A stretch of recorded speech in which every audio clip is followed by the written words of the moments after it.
नमस्कार मंडळी, कशा आहात? मी तुमच्यासाठी घेऊन आलेले आहे खायला एकदम रुचकर आणि चविष्ट असा बनडोसा. तर हा बनडोसा बनवण्यासाठी जो लागणारं साहित्य आहे ते आपण बघू.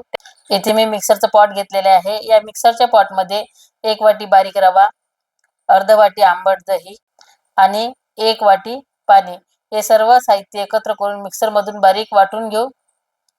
मिक्सरमधून वाटून झालेलं आहे. हे बॅटर आपण एका भांड्यामध्ये काढून घेऊ आणि याला एकदा मिक्स करून घेऊ. अशा प्रकारे हे बॅटर तयार करून घ्यायचं. आता आपण याला झाकण लावून 2 मिनिट बाजूने ठेवू आणि या बॅटरमध्ये टाकण्यासाठी मसाला तयार करून घेऊ. कढईत 1 चमचा तेल टाकू. नंतर हिंग, मोहरी, हरभऱ्याची डाळ, उडीद डाळ आणि हिरवी मिरची कट करून घेतलेली आहे. नंतर 1 चमचा अद्रक किसून घेतलेला आहे आणि बारीक चिरून घेतलेला कांदा हे सर्व जिन्नस एकत्र मिक्स करू आणि 2 मिनिट यामध्ये वाफवून घेऊ. नंतर यामध्ये कढीपत्ता टाकू आणि याला मिक्स करून घेऊ आणि हे जे मिश्रण आहे हे 2 मिनिट गॅसवरती होऊ देऊ. नंतर याला थंड झाल्यावर बॅटरमध्ये टाकू आणि ह्या बॅटरमध्ये याला मिक्स करून घेऊ. या मसाल्यामुळे बनडोसा खायला एकदम टेस्टी लागतो. वरतून सांबार टाकू. सांबाराला पण मिक्स करून घेऊ आणि याला झाकण लावून 10 मिनिट बाजूने ठेवू. 10 मिनिट होईपर्यंत इकडे बनडोसासाठी लागणारी जी चटणी आहे ती बनवून घेऊ. त्यासाठी इथे कांदा हा बारीक चिरून घेऊ.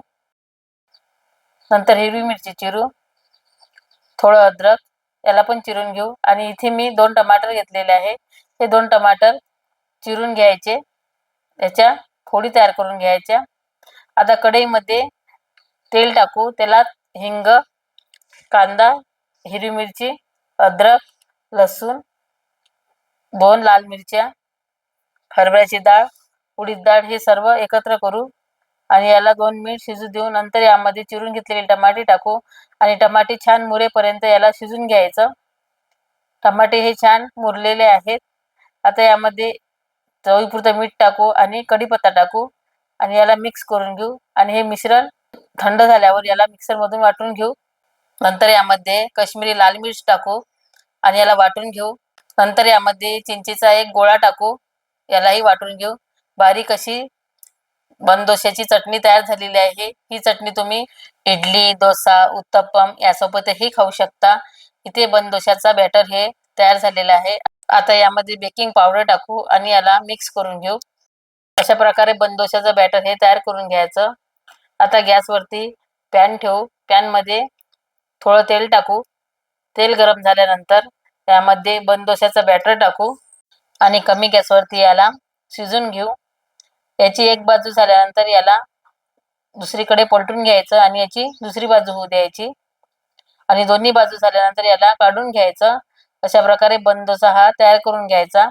हा बनडोसा तुम्ही नाश्त्यामध्येही करू शकता. लहान मुलांना हा बनडोसा खूप आवडतो. धावपळीच्या वेळेमध्ये तुम्ही हा बनडोसा सकाळी नाश्त्यामध्ये करू शकता.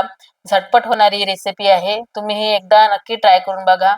तुम्ही बघू शकता आतमधून हा छान टम्म फुललेला आहे आणि शिजलेला सुद्धा आहे.